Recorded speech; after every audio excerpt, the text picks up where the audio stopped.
te présenter une fois de plus une université du Québec qui est l'université de Rimouski. Donc, si tu es intéressé à en connaître ou à en savoir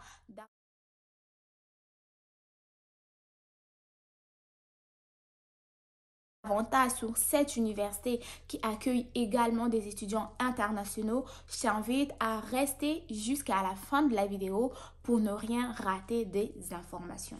Donc, sans plus tarder, l'université de Rimouski, c'est une université qui se retrouve dans la province du Québec et elle accueille aussi chaque année des étudiants internationaux.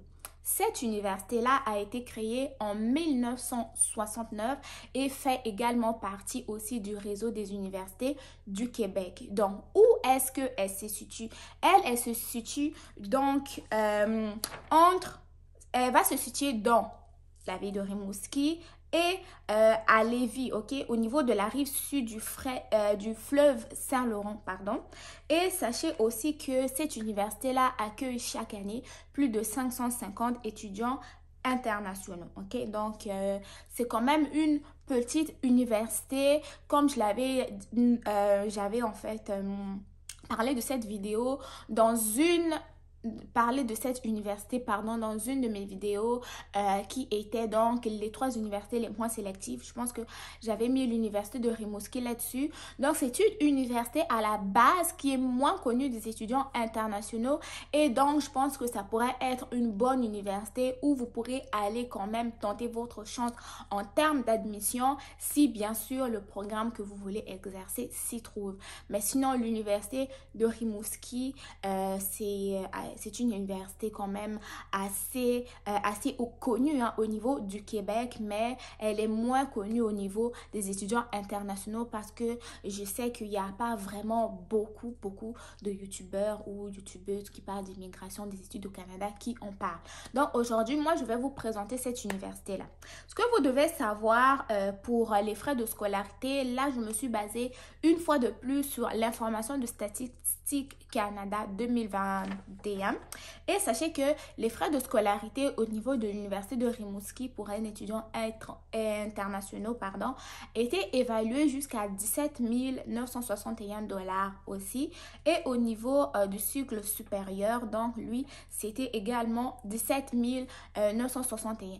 Donc, il n'y a comme pas vraiment une différence majeure au niveau du premier cycle ou des cycles supérieurs en termes de frais de scolarité. Et l'information provient donc de Statistique Canada 2021.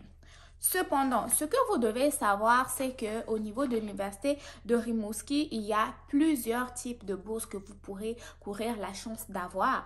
Donc, vous pourrez bénéficier d'une bourse qu'on appelle bourse d'accueil premier cycle. Ça, c'est pour les Français et les Belges. Ensuite de ça, vous avez des bourses d'excellence, les bourses d'admission, des bourses d'exemption de frais de scolarité. OK?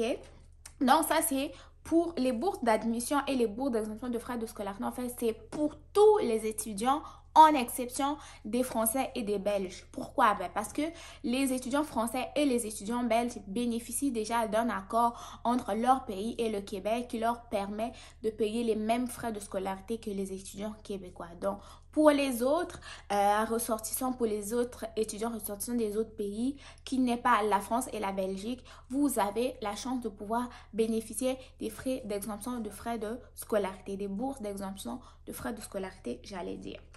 Donc, il y a tout type de programmes qui sont offerts. Il y a des programmes du premier cycle, c'est-à-dire au niveau du baccalauréat.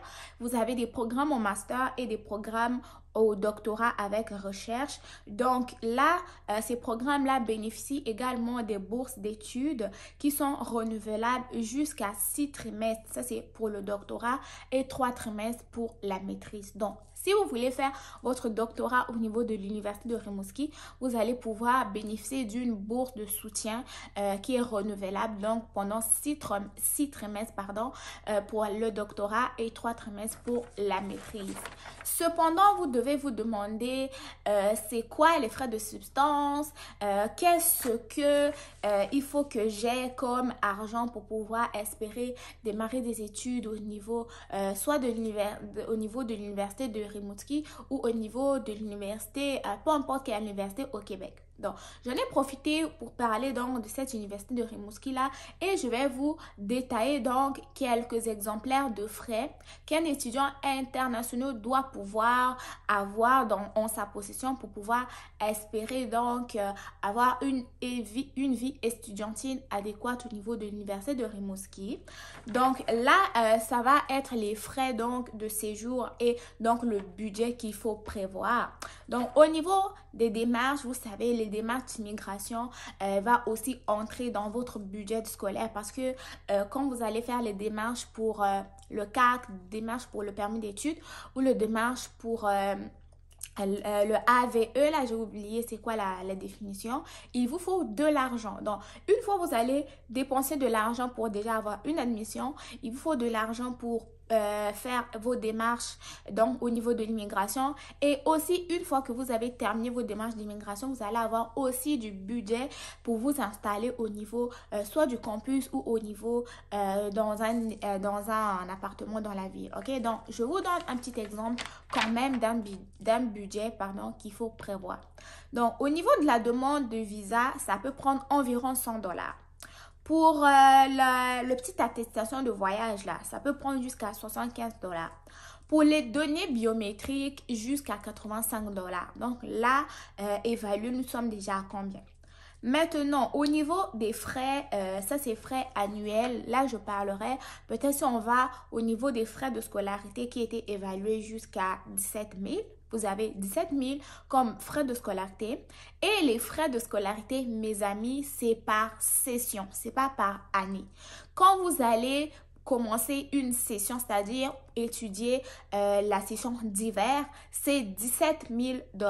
C'est pas hiver-automne. Vous avez 17 000 $ pour l'automne. Vous avez 17 000 $ pour l'hiver. Donc, ça veut pas dire que les 17 000 $ que vous avez en frais de scolarité, c'est pour toute l'année. Non, c'est pour la session. OK? Ensuite de ça, vous avez les frais donc que vous devez payer par mois au niveau du campus. Donc, vous allez payer votre chambre au niveau du campus. Et au niveau de l'université de Rimouski, c'est évalué à 990 $ par mois. Donc là, vous allez donc faire par mois et vous allez donc multiplier par 2. Si vous venez par exemple pour une session, ok? Une session, ça dure généralement entre 4-5 mois, je pense. Là, vous allez pour une année, donc vous allez d'abord payer les 300 par mois, donc fois 5 mois. Et c'est pour une année au complet, donc fois 2. Ok, donc vous allez quand même payer 390 $ fois 10 mois.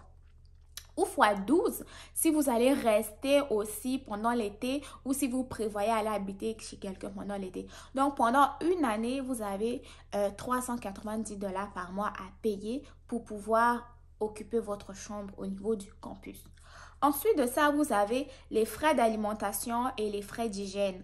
Donc, qui peuvent s'élever à au moins 375 $ par mois. Et là, il faut multiplier fois 12 mois. Donc, pour les personnes qui aiment manger les plats de chez eux, vous pouvez toujours, comme je le dis, faire des bons plans dans le sens où vous pouvez aller à Montréal, il y a des grands magasins qui vendent des aliments en gros et c'est moins cher. Faites vos provisions si vous avez de la place, mais malheureusement, les frigos au niveau des campus sont généralement, si vous êtes dans une allée où il y a 4 chambres, donc le frigo va être pour tout le monde. Si vous avez de l'argent pour vous acheter un petit congélateur, mettre dans votre chambre, c'est libre à vous, mais allez plus faire votre épicerie africaine ou asiatique, peu importe, au niveau de Montréal parce que là-bas, les prix sont plus réduits. Plus on s'éloigne de Montréal, plus les personnes qui vont aller acheter des aliments là-bas et puis les revendre, ils vont quand même augmenter les prix parce que faut prendre en considération le prix du carburant, payer l'espace, les taxes et autres. OK? Donc, au niveau de l'alimentation et de l'hygiène, ça peut s'élever à 375 $ par mois. Ensuite de ça, si on prend un service mobile, on va plus aller au niveau de la téléphonie. Par exemple, vous venez au Canada avec votre cellulaire, ça c'est la meilleure des choses.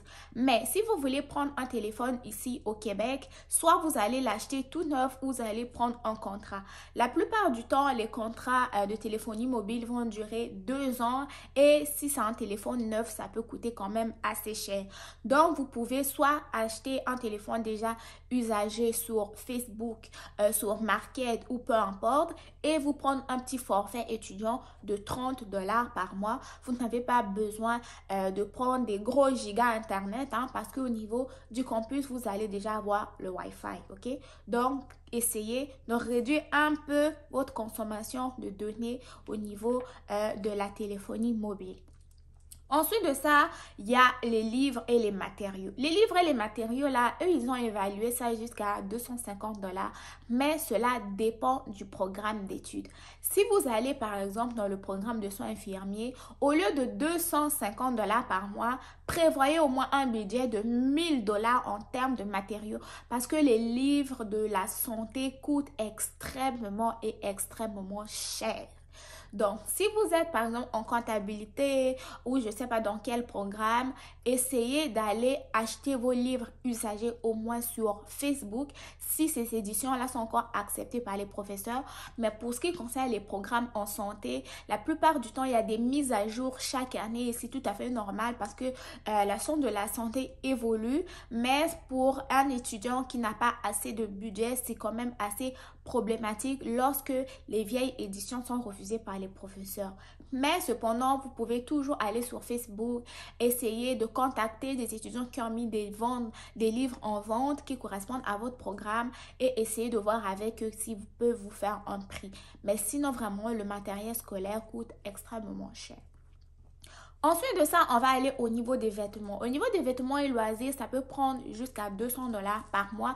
Mais là, n'exagérons pas. Quand on a un bon jean qui est correct, il est correct, on n'a pas besoin d'en acheter d'autres. Donc, pour ce qui est des vêtements, prévoyez quand même un budget assez raisonnable dans le sens où vous n'êtes pas obligé d'être à la mode.